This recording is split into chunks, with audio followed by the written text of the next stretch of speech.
श्री अकाल जी, मैं रूपांशी ਤੁਹਾਡਾ ਸਾਰਿਆਂ ਦਾ ਬਹੁਤ-ਬਹੁਤ ਸਵਾਗਤ ਕਰਦੀ ਹਾਂ ਲਾਈਵ ਪ੍ਰੋਗਰਾਮ ਕਿੰਜ ਜਾਵਾਂ ਪਰਦੇਸ ਦੇ ਵਿੱਚ। ਸਟੱਡੀ ਵੀਜ਼ਾ ਦੇ ਨਾਲ ਰਿਲੇਟਡ ਇਹ ਲਾਈਵ ਸ਼ੋ ਲੈ ਕੇ ਅਸੀਂ ਇੱਕ ਵਾਰੀ ਫੇਰ ਤੋਂ ਹਾਜ਼ਰ ਹੋ ਗਏ ਹਾਂ ਜੀ। ਤੇ ਜੇਕਰ ਅੱਜ ਤੁਸੀਂ ਵੀ ਆਪਣੇ ਘਰੇ ਬੈਠੇ ਹੋ, ਓਵਰਸੀਜ਼ ਜਾ ਕੇ ਪੜ੍ਹਨਾ ਚਾਹੁੰਦੇ ਹੋ, ਪੜ੍ਹਾਈ ਕਰਨ ਦਾ ਤੁਹਾਡਾ ਸੁਪਨਾ ਹੈ ਕਿਸੇ ਵੀ ਬਾਹਰਲੀ ਕੰਟਰੀ ਦੇ ਵਿੱਚ ਜਾ ਕੇ, ਬਟ ਤੁਹਾਨੂੰ ਸਟੱਡੀ ਵੀਜ਼ਾ ਦੇ ਰਿਗਾਰਡਿੰਗ ਕਿਸੇ ਵੀ ਤਰ੍ਹਾਂ ਦਾ ਕੋਈ ਵੀ ਸਵਾਲ ਹੈ ਤੁਹਾਡੇ ਮਨ ਦੇ ਵਿੱਚ, ਆਪਣੀ ਪ੍ਰੋਫਾਈਲ ਦੇ ਰਿਗਾਰਡਿੰਗ ਕੋਈ ਵੀ ਕੁਐਸਚਨ ਹੈ, ਕੋਈ ਵੀ ਡਾਊਟ ਹੈ ਜਿਹੜਾ ਤੁਸੀਂ ਸਾਡੇ ਨਾਲ ਸ਼ੇਅਰ ਕਰਨਾ ਚਾਹੁੰਦੇ ਹੋ, ਸਹੀ ਅਸੈਸਮੈਂਟ ਲੈਣਾ ਚਾਹੁੰਦੇ ਹੋ ਆਪਣੇ ਪ੍ਰੋਫਾਈਲ ਦੇ ਲਈ, ਆਪਣੇ ਕੈਰੀਅਰ ਦੇ ਲਈ ਸਹੀ ਗਾਈਡੈਂਸ ਪਾਣਾ ਚਾਹੁੰਦੇ ਹੋ, ਤਾਂ ਤੁਸੀਂ ਇਸ ਸ਼ੋਅ ਦੇ ਰਾਹੀਂ ਪਾ ਸਕਦੇ ਹੋ ਜੀ। ਕਰਨਾ ਇਹ ਹੋਏਗਾ ਕਿ ਜਿਹੜਾ ਨੰਬਰ ਤੁਹਾਡੀ ਟੈਲੀਵਿਜ਼ਨ ਸਕਰੀਨ ਤੇ ਇਸ ਵੇਲੇ ਡਿਸਪਲੇ ਹੋ ਰਿਹਾ ਹੈ, ਇਸ ਨੰਬਰ ਤੇ ਤੁਸੀਂ ਸਾਨੂੰ ਕਾਲ ਕਰਨਾ ਹੈ। ਜਦੋਂ ਵੀ ਸਾਨੂੰ ਕਾਲ ਕਰੋਗੇ ਪਲੀਜ਼ ਇਨਸ਼ੋਰ ਕਰਿਓ ਕਿ ਇੱਕ ਤਾਂ ਤੁਸੀਂ ਨੈਟਵਰਕ ਏਰੀਆ ਦੇ ਵਿੱਚ ਰਹਿ ਕੇ ਸਾਨੂੰ ਕਾਲ ਕਰਿਓ ਜੀ, ਦੂਜਾ ਜਦੋਂ ਸਾਨੂੰ ਕਾਲ ਮਿਲਾਓਗੇ, ਜਦੋਂ ਆਪਣਾ ਸਵਾਲ ਸ਼ੇਅਰ ਕਰ ਦਿਓ, ਟੈਲੀਵਿਜ਼ਨ ਸੈਟਸ ਦੀ ਵੋਲਿਊਮ ਘਟਾ ਕੇ ਡਾਇਰੈਕਟਲੀ ਫੋਨ ਦੇ ਥਰੂ ਗੱਲ ਕਰਕੇ ਆਪਣਾ ਸਵਾਲ ਸਾਡੇ ਨਾਲ ਸ਼ੇਅਰ ਕਰਿਓ ਜੀ। ਹੁਣ ਮੈਂ ਤੁਹਾਨੂੰ ਦੱਸਣਾ ਚਾਹੂੰਗੀ ਅੱਜ ਸ਼ੋਅ ਦੇ ਵਿੱਚ ਅਸੀਂ ਕਿਹੜੀ ਕੰਟਰੀਜ਼ ਦੇ ਬਾਰੇ ਤੇ ਕਿਹੜੇ ਟੌਪਿਕ ਤੇ ਗੱਲ ਕਰਾਂਗੇ। ਅੱਜ ਸ਼ੋਅ ਦੇ ਵਿੱਚ ਅਸੀਂ ਗੱਲ ਕਰਾਂਗੇ ਕੈਨੇਡਾ, ਆਸਟ੍ਰੇਲੀਆ ਐਂਡ ਯੂਕੇ ਦਾ ਸਟੱਡੀ ਵੀਜ਼ਾ ਸਿਨੈਰੀਓ ਕੀ ਚੱਲ ਰਿਹਾ ਹੈ, ਕੀ ਨਵੀਂ ਅਪਡੇਟਸ ਨੇ ਇਹਨਾਂ ਕੰਟਰੀਜ਼ ਤੋਂ, ਇਹਨਾਂ ਸਾਰੀਆਂ ਚੀਜ਼ਾਂ ਦੇ ਬਾਰੇ ਅਸੀਂ ਸ਼ੋਅ ਦੇ ਵਿੱਚ ਗੱਲ ਕਰਨ ਵਾਲੇ ਹਾਂ। ਤੇ ਜੇਕਰ ਤੁਹਾਡਾ ਸਵਾਲ ਵੀ ਇਹਨਾਂ ਕੰਟਰੀਜ਼ ਦੇ ਨਾਲ ਰਿਲੇਟਡ ਹੈ, ਤੁਹਾਡੀ ਪ੍ਰੋਫਾਈਲ ਇਸ ਤਰ੍ਹਾਂ ਦੀ ਹੈ, ਤੁਸੀਂ ਐਲੀਜੀਬਿਲਿਟੀ ਆਪਣੀ ਚੈੱਕ ਕਰਨਾ ਚਾਹੁੰਦੇ ਹੋ, ਤਾਂ ਤੁਹਾਡੇ ਕੁਐਸਚਨ ਸ਼ੋਅ ਦੇ ਵਿੱਚ ਮੋਸਟ ਵੈਲਕਮ ਨੇ। ਤੁਹਾਡੇ ਸਵਾਲਾਂ ਦੇ ਜਵਾਬ ਤੁਹਾਨੂੰ ਦਿਵਾਉਣ ਦੇ ਲਈ ਤੇ ਇਹਨਾਂ ਸਾਰੀ ਕੰਟਰੀਜ਼ ਦੇ ਬਾਰੇ ਇਨਫੋਰਮੇਸ਼ਨ ਦੇਣ ਦੇ ਲਈ ਸਟੂਡੀਓ ਦੇ ਵਿੱਚ ਸਟੱਡੀ ਵੀਜ਼ਾ ਐਕਸਪਰਟ ਵੀ ਮੌਜੂਦ ਨੇ ਜੀ। ਸਟੱਡੀ ਵਰਲਡ ਤੋਂ ਮੈਡਮ ਅੰਜਨਾ ਠਾਕੁਰ। ਮੈਮ ਬਹੁਤ-ਬਹੁਤ ਸਵਾਗਤ ਹੈ ਤੁਹਾਡਾ। Thank you Rupanshi. ਤੇ ਅੰਜਨਾ ਮੈਮ, ਕੈਨੇਡਾ ਦੇ ਨਾਲ ਸ਼ੁਰੂਆਤ ਕਰਨਾ ਚਾਹੂੰਗੀ।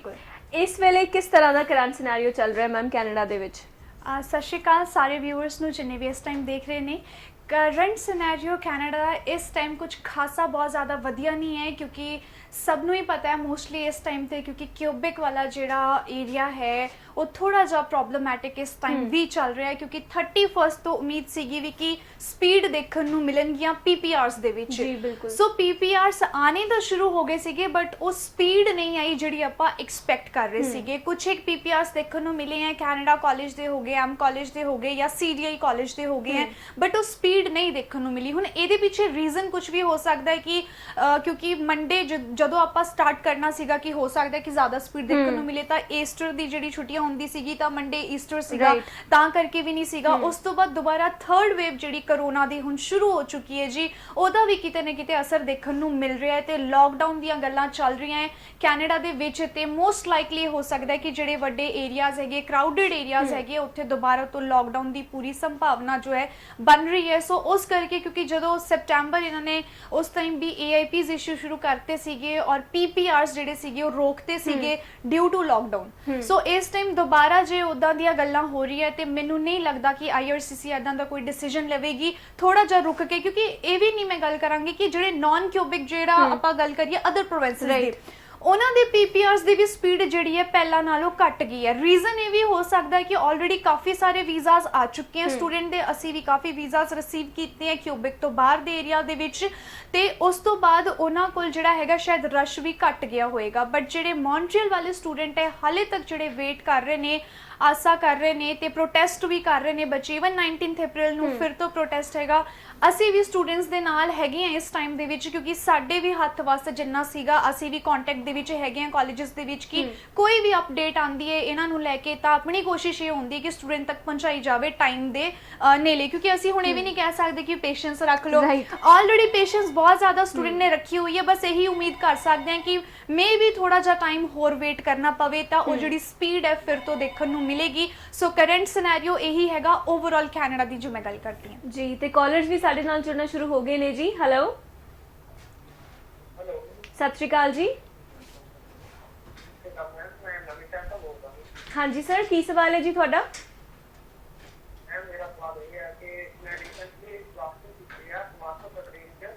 ਠੀਕ ਹੈ ਜੀ।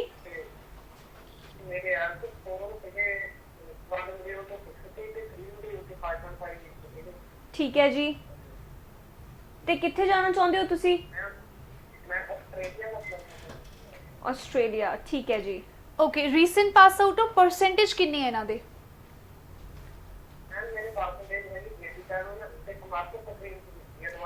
87% ਹੈਗੀ ਹੈ, ਕਮਰਸ ਤੋਂ ਕੀਤੀ ਹੈ ਤੇ 3 ਮੋਡਿਊਲ ਚ 5.5 ਹੈ ਆਪਣੇ।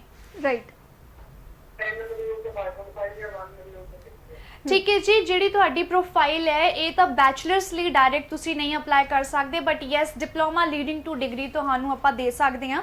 ਤੇ ਇਸ ਪ੍ਰੋਫਾਈਲ ਕਿਉਂਕਿ ਤੁਸੀਂ ਰੀਸੈਂਟ ਪਾਸ ਆਊਟ ਹੋ, ਸੋ ਰੀਸੈਂਟਲੀ ਪਾਸ ਆਊਟ ਬੱਚੇ ਹੀ ਸਿਰਫ D2D ਲਈ ਇਸ ਟਾਈਮ ਉਹਨਾਂ ਲਈ ਹੀ ਆਪਸ਼ਨ ਅਵੇਲੇਬਲ ਹੈ। ਤਾਂ ਡੈਫੀਨੇਟਲੀ ਤੁਸੀਂ ਵਿਜ਼ਿਟ ਕਰੋ ਆਪਣੀ ਇਸ ਪ੍ਰੋਫਾਈਲ ਦੇ ਨਾਲ ਤੇ ਤੁਹਾਨੂੰ ਤੁਹਾਡੀ ਫੀਲਡ ਦੇ ਅਕੋਰਡਿੰਗਲੀ ਅਸੈਸਮੈਂਟ ਕਰਕੇ ਹੀ ਤੁਹਾਨੂੰ ਰੈਲੇਵੈਂਟ ਕੋਰਸ ਆਸਟ੍ਰੇਲੀਆ ਦਿੱਤਾ ਜਾਵੇਗਾ ਜੀ। ਤੇ ਅੰਜਨਾ ਮੈਮ, ਹੁਣ ਤੱਕ ਜਿਹੜੇ ਬੱਚਿਆਂ ਨੇ ਆਲਰੇਡੀ ਅਪਲਾਈ ਕੀਤਾ ਹੋਇਆ ਸੀ ਲਾਸਟ ਈਅਰ ਦਾ ਵੀ ਜਾਂ ਹੁਣ ਤੱਕ ਵੀ, ਹੈ ਨਾ, ਉਹਨਾਂ ਦੀ ਤਾਂ ਫਾਈਲਸ ਕਿਤੇ ਨਾ ਕਿਤੇ ਫਸ ਵੀ ਗਈਆਂ ਨੇ ਤੇ ਕਈਆਂ ਦੀ ਆ ਵੀ ਰਹੇ ਨੇ ਰਿਜ਼ਲਟਸ, ਹੈ ਨਾ, ਬਟ ਜਿਹੜੇ ਨਵੇਂ ਐਪਲੀਕੈਂਟਸ ਨੇ, ਜੇ ਕਿਊਬਿਕ ਨੂੰ ਲੈ ਕੇ ਗੱਲ ਕਰਾਂ, ਹੁਣ ਸੇਫ ਹੈ ਵੈਸੇ ਅਪਲਾਈ ਕਰਨਾ ਯੂਨੀਵਰਸਿਟੀਜ਼ ਦੇ ਵਿੱਚ?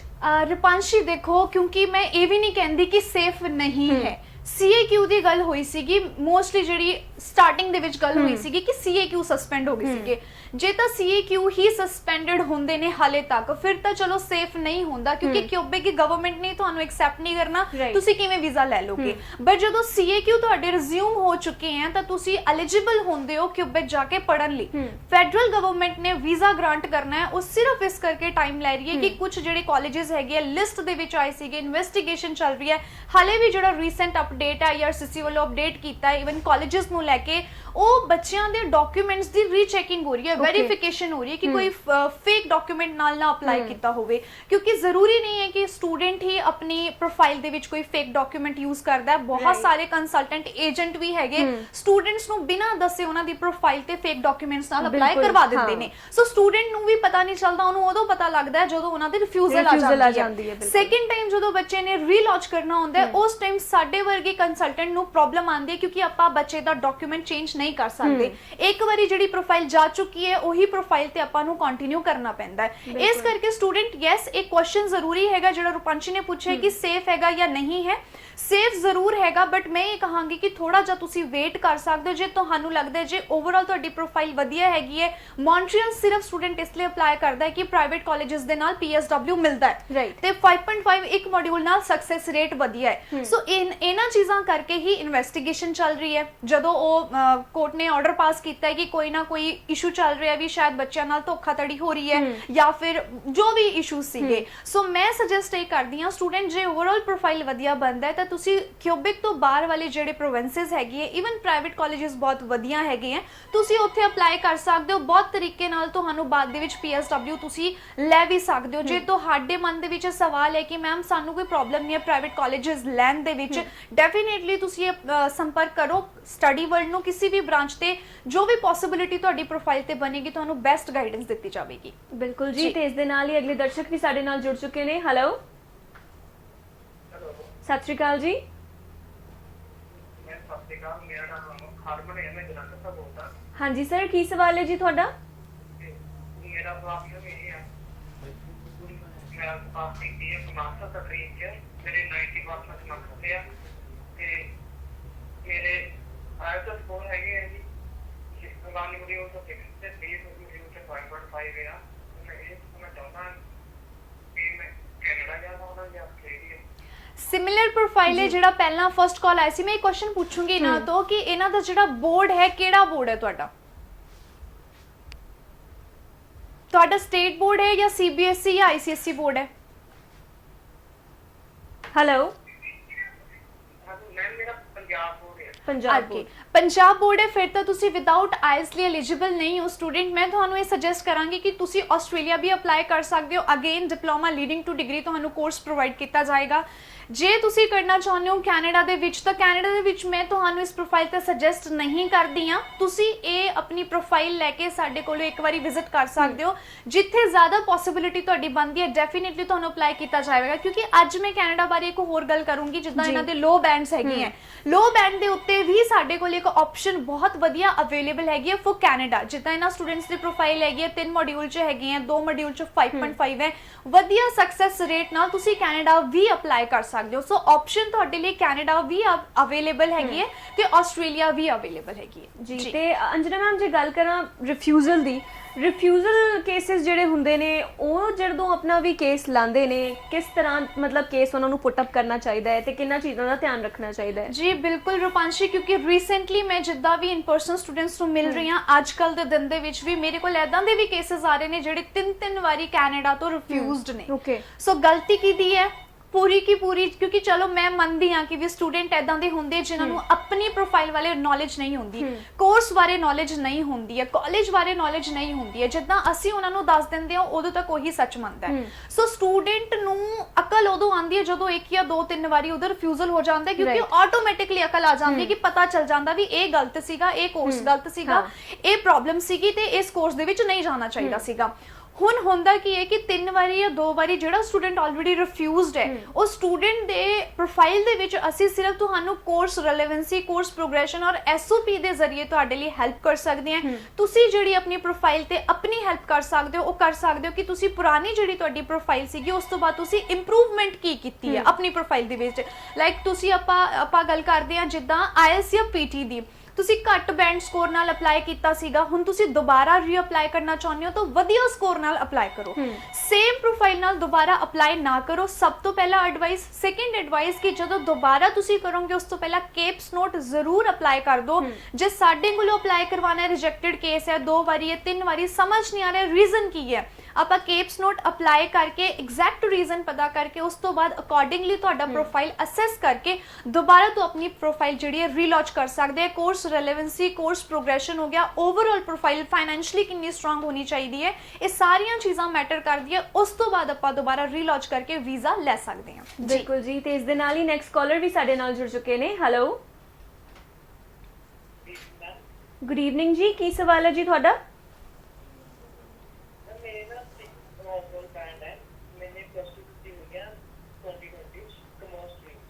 ठीक है जी।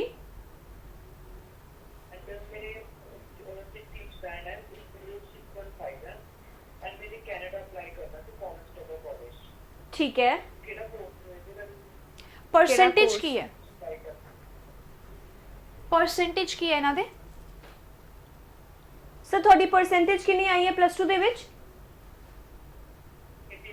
81 ਵੈਰੀ ਗੁੱਡ। ਔਰ ਇਹਨਾਂ ਦੇ ਕਿਸੇ ਵੀ ਮੋਡਿਊਲ ਚ 5.5 ਨਹੀਂ ਹੈ?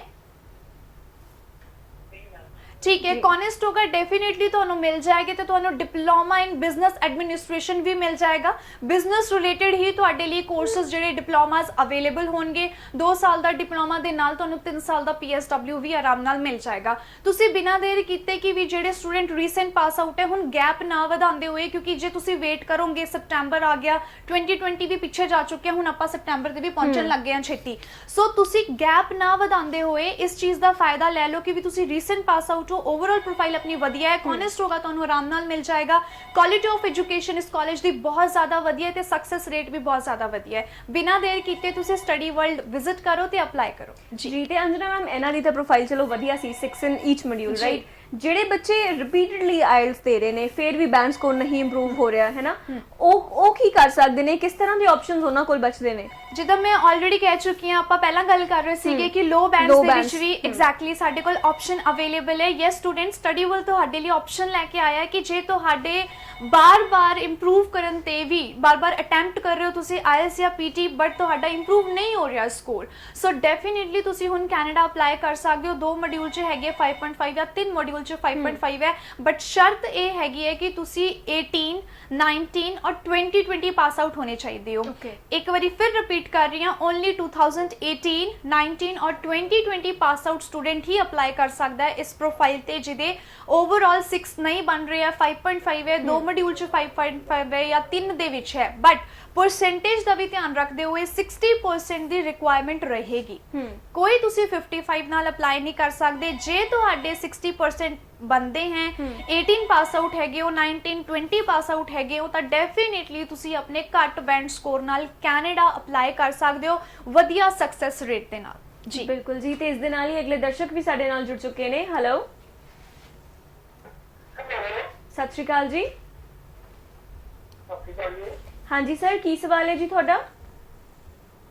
ਮੈਡਮ, ਮੈਂ ਪੁੱਛਣਾ ਚਾਹੁੰਦਾ ਸੀ, ਮੇਰੀ ਬੇਟੀ ਦੀ ਬਾਇਓਮੈਟ੍ਰਿਕ ਹੋ ਗਈ ਜੀ। ਕਦੋਂ ਹੋਈ ਹੈ ਸਰ? ਹੈਲੋ, ਆ ਪਿੱਛੇ ਹੋ ਗਈ ਜੀ, 4 ਤਰੀਕ ਹੋਏਗੀ ਜੀ।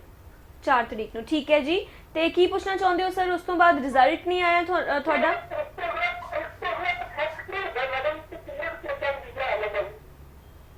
ਗੱਲ ਨਹੀਂ ਸਮਝ ਆ ਰਹੀ ਮੈਨੂੰ ਸਰ, ਕੀ ਪੁੱਛਣਾ ਚਾਹੁੰਦੇ ਹੋ ਤੁਸੀਂ?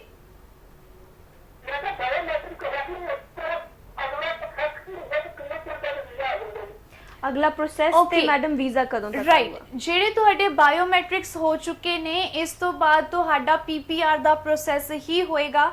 ਬਾਇਓਮੈਟ੍ਰਿਕ ਹੋਣ ਤੋਂ ਬਾਅਦ ਤੁਸੀਂ ਸਿਰਫ ਆਪਣੀ ਮੇਲਸ ਵਗੈਰਾ ਜਿਹੜਾ ਜੀਸੀ ਕੀ ਹੁੰਦੀ ਹੈ ਉਹ ਚੈੱਕ ਕਰਦੇ ਰਿਹਾ ਕਰੋ। ਉਸ ਟਾਈਮ ਕਿਤੇ ਵੀ ਕੋਈ ਵੀ ਅਪਡੇਟ ਤੁਹਾਡੀ ਜੀਸੀ ਕੀ ਦੇ ਵਿੱਚ ਤੁਹਾਨੂੰ ਮਿਲ ਸਕਦਾ ਹੈ।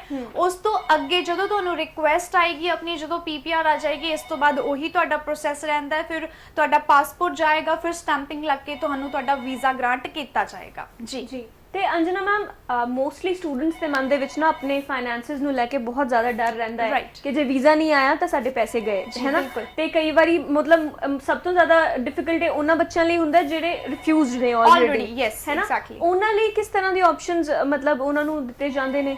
ਜੀ ਬਿਲਕੁਲ, ਸਟੱਡੀ ਵੱਲ ਤੁਹਾਡੇ ਲਈ ਫੀ ਆਫਟਰ ਵੀਜ਼ਾ ਦੀ ਆਪਸ਼ਨ ਲੈ ਕੇ ਆਇਆ ਹੈ। ਸਪੈਸ਼ਲੀ ਜਿਹੜੇ ਰਿਜੈਕਟਡ ਸਟੂਡੈਂਟ ਹੁੰਦੇ ਨੇ, ਜਿੱਦਾਂ ਰੂਪਾਂਸ਼ੀ ਨੇ ਕਿਹਾ ਕਿ ਉਹ ਦੁਬਾਰਾ ਡਰਦੇ ਨੇ ਆਪਣਾ ਰੀਲਾਂਚ ਕਰਨ ਤੋਂ, ਰੀਅਪਲਾਈ ਕਰਨ ਤੋਂ ਡਰਦੇ ਨੇ। ਸੋ ਤੁਹਾਨੂੰ ਡਰਨ ਦੀ ਲੋੜ ਨਹੀਂ ਹੈਗੀ ਹੈ। ਤੁਹਾਡੇ ਤੋਂ ਐਕਸਟਰਾ ਕੋਈ ਵੀ ਚਾਰजेस ਨਹੀਂ ਲਿੱਤੇ ਜਾਣਗੇ। ਜਿੱਦਾਂ ਦੀ ਤੁਹਾਡੀ ਪ੍ਰੋਫਾਈਲ ਹੋਏਗੀ, proper free of cost assessment ਕਰਨ ਤੋਂ ਬਾਅਦ ਰਿਲੇਵੈਂਸੀ ਦੇ ਨਾਲ ਤੁਹਾਨੂੰ ਕੋਰਸ ਪ੍ਰੋਵਾਈਡ ਕੀਤਾ ਜਾਵੇਗਾ ਤੇ ਫੀ ਆਫਟਰ ਵੀਜ਼ਾ ਦੀ ਤੁਹਾਡੇ ਨਾਲ ਗੱਲ ਕੀਤੀ ਜਾਏਗੀ। ਜੋ ਵੀ ਤੁਹਾਡੇ ਫੀਸ ਦੇ ਹੋਣਗੇ, ਜੋ ਵੀ ਐਕਸਪੈਂਸ ਹੋਣਗੇ, ਉਹ ਤੁਸੀਂ ਆਫਟਰ ਵੀਜ਼ਾ ਦੇ ਸਕਦੇ ਹੋ। ਮੈਂ ਗੱਲ ਕਰ ਰਹੀ ਹਾਂ ਭਾਵੇਂ ਕੈਨੇਡਾ ਜਾਂ ਫਿਰ ਆਸਟ੍ਰੇਲੀਆ, ਇਹ ਆਪਸ਼ਨ ਦੋਨਾਂ ਕੰਟਰੀਜ਼ ਲਈ ਅਵੇਲੇਬਲ ਹੈ। ਸਟੂਡੈਂਟ, ਜੇ ਤੁਸੀਂ ਇੱਕ ਵਾਰੀ ਰਿਜੈਕਟਡ ਹੋ, 2 ਵਾਰੀ ਰਿਜੈਕਟਡ ਹੋ, 3 ਵਾਰੀ ਰਿਜੈਕਟਡ ਹੋ, ਡਸਨਟ ਮੈਟਰ। ਜੇ ਤੁਹਾਨੂੰ ਡਰ ਲੱਗਦਾ ਹੈ ਰੀਅਪਲਾਈ ਕਰਨ ਤੋਂ, ਤਾਂ ਸਟੱਡੀ ਵਰਲਡ ਤੁਹਾਡੇ ਨਾਲ ਖੜਿਆ ਹੈ, ਤੁਹਾਡੇ ਲਈ ਆਪਸ਼ਨ ਲੈ ਕੇ ਆਇਆ ਹੈ। ਤੁਸੀਂ ਇਸ ਮਤਲਬ ਜਿਹੜਾ ਇਹ ਓਪਰਚੁਨਿਟੀ ਮਿਲ ਰਹੀ ਹੈ ਦਾ ਫਾਇਦਾ ਚੱਕੋ, ਕਿਉਂਕਿ ਜਦੋਂ ਤੁਹਾਨੂੰ ਦਿੱਤਾ ਜਾ ਰਿਹਾ ਹੈ ਕਿ ਫੀਸ ਅਸੀਂ ਭਰਨੀ ਹੈ, ਤੁਸੀਂ ਸਿਰਫ ਅਪਲਾਈ ਕਰਨਾ ਹੈ ਤੇ ਭਰੋਸਾ ਰੱਖਣਾ ਹੈ, ਥੋੜੀ ਪੇਸ਼ੈਂਸ ਰੱਖਣੀ ਹੈ। ਸੋ ਡੈਫੀਨਿਟਲੀ ਤੁਹਾਨੂੰ ਆਪਸ਼ਨ ਲੈ ਲੈਣੀ ਚਾਹੀਦੀ ਹੈ। ਬਿਨਾਂ ਦੇਰ ਕੀਤੇ ਹੋਏ ਤੁਸੀਂ ਸਟੱਡੀ ਵਰਲਡ ਦੀ ਕਿਸੇ ਵੀ ਬ੍ਰਾਂਚ ਤੇ ਵਿਜ਼ਿਟ ਕਰੋ। ਇੱਕ ਵਾਰੀ ਵਿਜ਼ਿਟ ਜ਼ਰੂਰ ਕਰੋ, ਆਪਣੇ ਡਾਕੂਮੈਂਟਸ ਦੇ ਨਾਲ ਗੱਲ ਕਰ ਲਓ, ਸਮਝ ਲਓ ਆਪਣੀ ਪ੍ਰੋਫਾਈਲ ਨੂੰ ਕਿਸ ਤਰੀਕੇ ਕੰਮ ਹੋ ਸਕਦਾ ਹੈ। ਜਦੋਂ ਤੁਸੀਂ ਸੈਟੀਸਫਾਈਡ ਹੋ ਜਾਓਗੇ, ਉਸ ਤੋਂ ਬਾਅਦ ਹੀ ਤੁਸੀਂ ਅੱਗੇ ਆਪਣੀ ਪ੍ਰੋਫਾਈਲ ਕੰਟੀਨਿਊ ਕਰ ਸਕਦੇ ਹੋ। ਉਹ ਟੋਟਲੀ ਤੁਹਾਡਾ ਹੀ ਡਿਸੀਜਨ ਹੋਏਗਾ। ਐਕਸਟਰਾ ਚਾਰजेस ਤੁਹਾਡੇ ਕੋਲੋਂ ਕੁਝ ਵੀ ਨਹੀਂ ਲਿੱਤੇ ਜਾਣਗੇ। ਜੀ ਤੇ ਅਗਲੇ ਦਰਸ਼ਕ ਵੀ ਸਾਡੇ ਨਾਲ ਜੁੜ ਚੁੱਕੇ ਨੇ ਜੀ। ਹੈਲੋ, ਹੈਲੋ, ਸਤਿ ਸ਼੍ਰੀ ਅਕਾਲ ਜੀ। ਹਾਂਜੀ ਮੈਮ, ਸਤਿ ਸ਼੍ਰੀ ਅਕਾਲ ਜੀ। ਹਾਂਜੀ ਮੈਡਮ, ਕੀ ਪੁੱਛਣਾ ਚਾਹੁੰਦੇ ਹੋ ਜੀ ਤੁਸੀਂ? ਮੈਂ ਸਟੱਡੀ ਦੀ ਬਾਰੇ ਗੱਲ ਕਰਨੀ ਸੀ। ਹਾਂਜੀ ਪੁੱਛੋ ਮੈਮ। ਮੈਂ ਮੇਰੀ ਬੇਟੀ ਨੂੰ ਕਿਤੇ ਏਜੰਸੀ ਦੇ ਓਵਰਆਲ ਤੋਂ 6.5 ਬਣਦੇ ਨੇ ਠੀਕ ਹੈ ਜੀ। ਤੇ ਮੈਂ ਇੱਕ ਮੋਡਿਊਲ ਤੇ ਬ੍ਰਾਂਚ ਨੇ ਤੇ ਕੈਨੇਡਾ ਦੀ ਲਾ ਸਕਦੀ ਹਾਂ ਤਾਂ ਮੈਡਮ ਕੁਆਲੀਫਿਕੇਸ਼ਨ ਕੀ ਹੈ ਉਹਨਾਂ ਦੀ? ਮੈਂ ਪਲੱਸ 2 ਕੀਤੀ ਸੀ, ਉਹਦੇ ਵਿੱਚ ਹੁਣ ਇਹ ਕਰ ਰਹੀ ਹੈ ਬੀਏ ਸੈਕੰਡ ਇਅਰ ਸਟੂਡੈਂਟ। ਠੀਕ ਹੈ, ਬੀਏ ਸੈਕੰਡ ਇਅਰ ਉਹ ਕਰ ਰਹੇ ਨੇ ਤੇ 2019 ਚ ਪਲੱਸ 2 ਕੀਤੀ ਹੈ। ਮੈਂ ਪਲੱਸ 2 ਦੇ ਉੱਤੇ ਹੀ ਕਰਵਾਉਣਾ ਹੈ।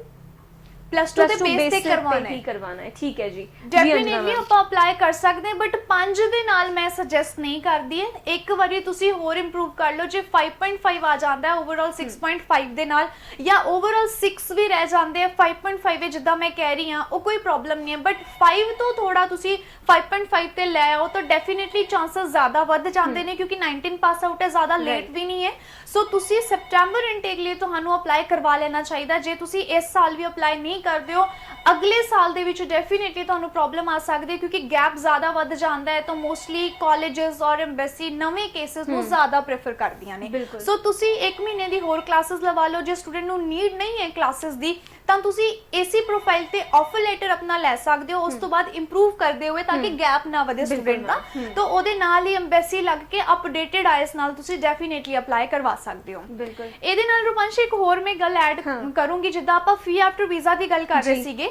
ਸਟੂਡੈਂਟ ਦੇ ਮਨ ਦੇ ਵਿੱਚ ਇਹ ਵੀ ਸਵਾਲ ਹੁੰਦਾ ਹੈ ਕਿ ਆਪਾਂ ਫੀ ਆਫਟਰ ਵੀਜ਼ਾ ਤਾਂ ਕਰ ਰਹੇ ਹਾਂ, ਬਟ ਆਪਾਂ ਨੂੰ ਕਾਲਜਸ PSW ਵਾਲੇ ਵੀ ਚਾਹੀਦੇ ਹੁੰਦੇ ਨੇ। ਬਿਲਕੁਲ ma'am. Post study work permit ਵੀ ਸਟੂਡੈਂਟਸ ਨੂੰ ਹੁੰਦਾ ਹੈ ਕਿ ਆਪਾਂ ਨੂੰ ਮਿਲੇ ਕਾਲਜ ਦੇ ਨਾਲ ਨਾਲ। ਸੋ ਫੀ ਆਫਟਰ ਵੀਜ਼ਾ ਦੀ ਕੈਨੇਡਾ ਜੋ ਮੈਂ ਗੱਲ ਕਰ ਰਹੀ ਹਾਂ, ਇਹਦੇ ਵਿੱਚ ਤੁਹਾਡੇ ਲਈ ਐਦਾਂ ਦੇ ਵੀ ਆਪਸ਼ਨਸ ਅਵੇਲੇਬਲ ਹੈਗੇ ਹੈ ਜਿਨ੍ਹਾਂ ਕਾਲਜਸ ਦੇ ਵਿੱਚ ਤੁਹਾਨੂੰ PSW ਵੀ ਮਿਲ ਰਿਹਾ ਹੈ। ਸੋ ਇਸ ਚੀਜ਼ ਤੋਂ ਵੀ ਪਰੇਸ਼ਾਨ ਨਾ ਹੋਵੋ ਕਿ ਤੁਹਾਨੂੰ ਸ਼ਾਇਦ ਫੀ ਆਫਟਰ ਵੀਜ਼ਾ ਦੇ ਵਿੱਚ PSW ਵਾਲੇ ਕਾਲਜਸ ਨਹੀਂ ਮਿਲਣਗੇ। ਸੋ ਜ਼ਰੂਰ ਮਿਲਣਗੇ। ਇਸ ਕਰਕੇ ਕਹਿ ਰਹੀ ਹਾਂ ਕਿ ਤੁਸੀਂ ਆਪਣੇ ਡਾਕੂਮੈਂਟਸ ਨਾਲ, ਆਪਣੀ ਕੁਐਰੀ ਨਾਲ ਇੱਕ ਵਾਰੀ ਆਫਿਸ ਜ਼ਰੂਰ ਵਿਜ਼ਿਟ ਕਰੋ, ਫ੍ਰੀ ਆਫ ਕਾਸਟ ਅਸੈਸਮੈਂਟ ਲੈ ਕੇ ਆਪਣੀ ਕੁਐਰੀਜ਼ ਸੋਲਵ ਕਰੋ ਤੇ ਵੀਜ਼ਾ ਅਪਲਾਈ ਕਰੋ। ਜੀ ਤੇ ਅਗਲੇ ਦਰਸ਼ਕ ਵੀ ਸਾਡੇ ਨਾਲ ਜੁੜ ਚੁੱਕੇ ਨੇ ਜੀ। ਹੈਲੋ, ਸਤਿ ਸ਼੍ਰੀ ਅਕਾਲ ਜੀ। ਸਤਿ ਸ਼੍ਰੀ ਅਕਾਲ। ਹਾਂਜੀ ਸਰ, ਕੀ ਸਵਾਲ ਹੈ ਜੀ ਤੁਹਾਡਾ? ਮੇਰੇ ਬੱਚੇ ਨੇ ਆਰਟਸ ਕੰਟਰੋਲ ਕੀਤੀ ਹੈ। ਠੀਕ ਹੈ ਜੀ, ਕਿੰਨੇ ਬੈਂਡਸ ਆਏ ਨੇ ਸਰ? ਇਹਦੇ ਪਹਿਲਾਂ ਵਿੱਚੋਂ 5.5 ਐਸਪੀਸੀ ਆਇਆ ਜੀ। ਠੀਕ ਹੈ ਜੀ, ਤੇ ਪੜ੍ਹਾਈ ਕੀ ਕੀਤੀ ਹੈ ਸਰ ਉਹਨਾਂ ਨੇ? ਮੈਂ ਕਲਾਸ ਕੀਤੀ ਹੈ ਜੀ 90% ਨੰਬਰ ਆ। ਠੀਕ ਹੈ, ਤੇ ਪਲੱਸ 2 ਕਦੋਂ ਹੋਈ ਹੈ ਉਹਨਾਂ ਦੀ? 2020 ਵਿੱਚ। ਠੀਕ ਹੈ, 2020 ਦੇ ਵਿੱਚ ਪਾਸ ਆਊਟ ਨੇ। 2020 ਪਾਸ ਆਊਟ ਹੈ। ਓਵਰਆਲ ਪਰਸੈਂਟੇਜ ਕੀ ਹੈ? 90% ਹੈ ਮੈਮ, ਤਿੰਨ Very ਮੋਡਿਊਲਸ ਦੇ good. ਵਿੱਚ 5.5। ਬੋਰਡ ਕਿਹੜਾ ਹੈ ਇਹਨਾਂ ਦਾ? ਬੋਰਡ ਕਿਹੜਾ ਸੀ ਸਰ ਤੁਹਾਡੇ ਬੱਚੇ ਦਾ? ਤੇ ਪੰਜਾਬ ਬੋਰਡ ਆ ਜੀ। ਪੰਜਾਬ ਬੋਰਡ ਹੈ। ਕੋਈ ਗੱਲ ਨਹੀਂ, ਤੁਸੀਂ ਇਸ ਪ੍ਰੋਫਾਈਲ ਤੇ ਡੈਫੀਨਿਟਲੀ ਅਪਲਾਈ ਕਰ ਸਕਦੇ ਹੋ। ਆਸਟ੍ਰੇਲੀਆ ਵੀ ਅਪਲਾਈ ਕਰ ਸਕਦੇ ਹੋ ਤੇ ਕੈਨੇਡਾ ਵੀ ਅਪਲਾਈ ਕਰ ਸਕਦੇ ਹੋ। ਓਵਰਆਲ 5.5 ਬਣਦੇ ਇਹਨਾਂ ਦੇ। ਜੀ ਮੈਮ। ਠੀਕ ਹੈ, ਤੁਸੀਂ ਜੇ ਆਸਟ੍ਰੇਲੀਆ ਅਪਲਾਈ ਕਰਦੇ ਹੋ ਤਾਂ ਡਿਪਲੋਮਾ ਲੀਡਿੰਗ ਟੂ ਡਿਗਰੀ ਤੁਹਾਡੇ ਲਈ ਆਪਸ਼ਨ ਅਵੇਲੇਬਲ ਹੈਗਾ। ਜੇ ਕਮਰਸ ਦੇ ਵਿੱਚ ਕੀਤੀ ਹੈ ਇਹਨਾਂ ਨੇ, ਜੀ ਜੀ। ਕਮਰਸ ਦੇ ਵਿੱਚ ਕੀਤੀ ਹੈ ਤਾਂ ਇਹਦੇ ਨਾਲ ਤੁਹਾਨੂੰ 1 ਸਾਲ ਦਾ ਡਿਪਲੋਮਾ ਇਨ ਬਿਜ਼ਨਸ ਔਰ ਉਸ ਤੋਂ ਬਾਅਦ ਤੁਹਾਨੂੰ 2 ਸਾਲ ਦਾ ਬੈਚਲਰਸ ਆਫ ਬਿਜ਼ਨਸ ਮਿਲ ਜਾਏਗਾ। 3 ਸਾਲ ਦਾ ਟੋਟਲ ਤੁਹਾਡਾ ਕੋਰਸ ਹੋਏਗਾ। ਉਸ ਤੋਂ ਬਾਅਦ ਤੁਹਾਨੂੰ PSW ਵੀ 2 ਸਾਲ ਦਾ ਦਿੱਤਾ ਜਾਵੇਗਾ। ਸਿਮਿਲਰਲੀ ਆਪਾਂ ਕੈਨੇਡਾ ਦੀ ਵੀ ਗੱਲ ਕਰਦੇ ਹਾਂ ਤਾਂ ਕੈਨੇਡਾ ਵਿੱਚ ਵੀ ਜਿਹੜਾ ਮੈਂ ਅੱਜ ਕਹਿ ਰਹੀ ਹਾਂ ਅਸੀਂ ਆਪਸ਼ਨ ਸਟੂਡੈਂਟਸ ਨੂੰ ਕੈਨੇਡਾ ਦੇ ਵਿੱਚ ਵੀ ਦੇ ਰਹੇ ਹਾਂ। ਜੇ ਤੁਸੀਂ ਤੁਹਾਡੀ ਪ੍ਰੈਫਰੈਂਸ ਹੈਗੀ ਹੈ ਕਿ ਤੁਸੀਂ ਕੈਨੇਡਾ ਜਾਣਾ ਹੈ ਤਾਂ ਕੈਨੇਡਾ ਵੀ ਤੁਸੀਂ ਇਸ ਪ੍ਰੋਫਾਈਲ ਤੇ ਅਪਲਾਈ ਕਰ ਸਕਦੇ ਹੋ। ਰੀਸੈਂਟ ਪਾਸ ਆਊਟ ਔਰ ਪਰਸੈਂਟੇਜ ਤੁਹਾਡੀ ਬਹੁਤ ਵਧੀਆ ਹੈ। ਜੀ, ਤੇ ਅੰਜਨਾ ਮੈਮ ਕੈਨੇਡਾ ਨੂੰ ਲੈ ਕੇ ਟਰੈਵਲ ਨਾਲ ਰਿਲੇਟਡ ਕੋਈ ਅਪਡੇਟ ਨਵੀਂ ਆਈ ਹੈ ਜਾਂ ਫਿਰ ਮਤਲਬ ਮੈਂ ਕਹਾਂ ਕਿ ਇਹਦੇ ਨਾਲ ਮੈਂ ਸਕਸੈਸ ਰੇਟ ਵੀ ਜਾਨਣਾ ਚਾਹੂੰਗੀ ਕਿ ਕਿਸ ਤਰ੍ਹਾਂ ਦਾ ਚੱਲ ਰਿਹਾ ਹੈ? ਬਿਲਕੁਲ ਰੂਪਾਂਸ਼ੀ, ਟਰੈਵਲ ਨੂੰ ਲੈ ਕੇ ਲਾਸਟ IRCC ਨੇ ਅਪਡੇਟ ਸਾਂਝਾ ਕੀਤਾ ਸੀਗਾ ਕਿ ਪਹਿਲਾਂ ਕੀ ਹੁੰਦਾ ਸੀਗਾ, ਸਟੂਡੈਂਟ ਆਪਣੇ ਕੋਰਸ ਸਟਾਰਟ ਡੇਟ ਤੋਂ ਪਹਿਲਾਂ ਐਗਜ਼ੈਕਟ 21 ਡੇਜ਼ ਪਹਿਲਾਂ ਟਰੈਵਲ ਕਰਦਾ ਸੀਗਾ। ਆਪਾਂ 3 ਵੀਕਸ ਕਾਊਂਟ ਕਰ ਸਕਦੇ ਹਾਂ। ਹੁਣ ਉਹਨਾਂ ਨੇ ਕਿਹਾ ਹੈ ਕਿ ਤੁਸੀਂ ਬਿਫੋਰ 4 ਵੀਕਸ ਟਰੈਵਲ ਨਹੀਂ ਕਰ ਸਕਦੇ, ਤੁਹਾਨੂੰ 4 ਹਫ਼ਤੇ ਰੁਕ ਕੇ ਹੀ ਟਰੈਵਲ ਕਰਨਾ ਪਏਗਾ। ਜੇ ਤੁਸੀਂ ਪਹਿਲਾਂ ਟਰੈਵਲ ਕਰ ਜਾਂਦੇ ਹੋ ਤਾਂ ਤੁਹਾਡੇ ਤੇ ਕੋਈ ਨਾ ਕੋਈ ਲੀਗਲੀ ਐਕਸ਼ਨ ਵੀ ਲਿੱਤਾ ਜਾ ਸਕਦਾ ਹੈ ਜਾਂ ਤੁਹਾਨੂੰ ਡਿਨਾਈਲ ਦੇ ਵਿੱਚ ਲਿੱਤਾ ਜਾਵੇਗਾ ਜਾਂ ਕਿਸੇ ਵੀ ਤਰੀਕੇ ਨਾਲ ਤੁਹਾਨੂੰ ਵਾਪਸ ਵੀ ਭੇਜਿਆ ਜਾ ਸਕਦਾ ਹੈ, ਫਾਈਨ ਵੀ ਲੱਗ ਸਕਦਾ ਹੈ। ਸੋ ਐਦਾਂ ਦੀ ਪੋਸਿਬਿਲਿਟੀਜ਼ ਬਣ ਸਕਦੀਆਂ। ਤਾਂ ਸਟੂਡੈਂਟ ਇਦਾਂ ਦੀ ਕੋਈ ਵੀ ਗਲਤੀ ਨਹੀਂ ਕਰਨੀ ਹੈ ਕਿ ਤੁਸੀਂ ਪਹਿਲਾਂ ਹੀ ਜਾ ਕੇ ਟਰੈਵਲ ਕਰ ਰਹੇ ਹੋ ਔਰ ਉੱਥੇ ਜਾ ਕੇ ਪ੍ਰੋਬਲਮ, ਕਿਉਂਕਿ ਲਾਕਡਾਊਨ ਵੀ ਹੋ ਸਕਦਾ ਹੈ, ਜਿਹੜੇ ਕੇਸਿਸ ਜ਼ਿਆਦਾ ਵੱਧ ਰਹੇ ਨੇ ਕਰੋਨਾ ਦੇ, ਉਸ ਕਰਕੇ ਐਦਾਂ ਦੇ ਡਿਸੀਜਨਸ ਲੈ ਰਹੇ ਨੇ। ਇਹਦੇ ਨਾਲ ਕੁਆਰੰਟਾਈਨ ਨੂੰ ਲੈ ਕੇ ਵੀ ਇੱਕ ਪ੍ਰੋਬਲਮ ਹੈਗੀ ਹੈ ਕਿ ਜਿੰਨੇ ਵੀ ਸਟੂਡੈਂਟ ਕੁਆਰੰਟਾਈਨ ਪਲਾਨ ਕਰ ਰਹੇ ਨੇ 3 ਡੇਜ਼ ਲਈ ਜਿਹੜਾ ਉਹਨਾਂ ਨੇ ਕਰਨਾ ਹੈ ਹੋਟਲ ਦੇ ਵਿੱਚ, ਸੋ ਪਹਿਲਾਂ ਸ਼ੇਅਰਿੰਗ ਦੀ ਆਪਸ਼ਨ ਅਵੇਲੇਬਲ ਸੀਗੀ।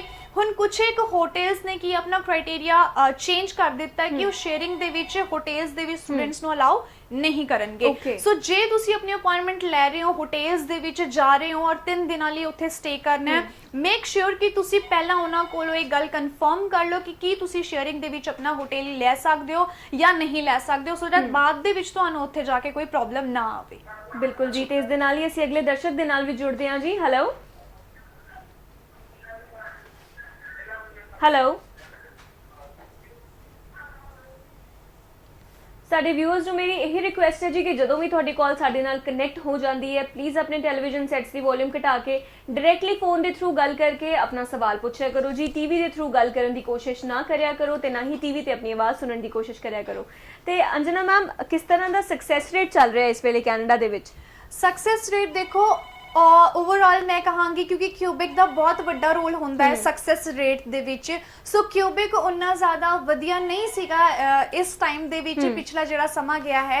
ਸੋ ਓਵਰਆਲ ਜੇ ਮੈਂ ਗੱਲ ਕਰਦੀ ਹਾਂ 65 ਔਰ 70% ਨੇੜੇ ਤੇੜੇ ਕੁਝ ਰਿਹਾ ਹੋਏਗਾ, ਕਿਉਂਕਿ ਆਪਣਾ ਜੇ ਮੈਂ ਗੱਲ ਕਰਦੀ ਹਾਂ ਸਟੱਡੀ ਵਰਲਡ ਦਾ, ਸੋ ਸਟੱਡੀ ਵਰਲਡ ਦੇ ਅਸੀਂ ਜਿੰਨੇ ਕੈਨੇਡਾ ਦੇ ਵੀਜ਼ਾਸ ਲਵਾਏ ਸੀਗੇ, ਅਸੀਂ ਬਹੁਤ ਜ਼ਿਆਦਾ ਸੈਟੀਸਫਾਈਡ ਹੈ ਕਿ ਆਪਣੇ ਵੀਜ਼ਾਸ ਆਏ ਸੀਗੇ। ਸੋ ਸਟੂਡੈਂਟ ਵੀਜ਼ਾਸ ਲੈ ਕੇ ਵੀ ਗਏ ਨੇ ਤੇ ਹੁਣ ਟਰੈਵਲ ਵੀ ਕਰਨ ਵਾਲੇ ਨੇ। ਬਟ ਯੈਸ, ਥੋੜਾ ਜਿਹਾ ਕਿਊਬਿਕ ਵਾਲੀ ਟੈਨਸ਼ਨ ਹੈਗੀ ਹੈ ਹਾਲੇ, ਜਦ ਤੱਕ ਇਹ ਰਿਜ਼ੋਲਵ ਨਹੀਂ ਹੋ ਜਾਂਦੀ ਉਸ ਟਾਈਮ ਤੱਕ ਸਟੂਡੈਂਟਸ ਨੇ ਟੈਨਸ਼ਨ ਦੇ ਵਿੱਚ ਰਹਿਣਾ ਹੈ। ਤੇ ਇਸ ਸਮਾਂ ਦੇ ਵਿੱਚ ਅਸੀਂ ਸਟੂਡੈਂਟਸ ਦੇ ਨਾਲ ਹੈਗੇ ਹਾਂ, ਜਿੱਥੇ ਤੱਕ ਉਹਨਾਂ ਨੂੰ ਸਾਡੀ ਹੈਲਪ ਦੀ ਲੋੜ ਪਏਗੀ ਅਸੀਂ ਜ਼ਰੂਰ ਉਹਨਾਂ ਦੇ ਨਾਲ ਹੈ। ਬਿਲਕੁਲ ਜੀ, ਤੇ ਨੈਕਸਟ ਕਾਲਰ ਵੀ ਸਾਡੇ ਨਾਲ ਜੁੜ ਚੁੱਕੇ ਨੇ। ਹੈਲੋ,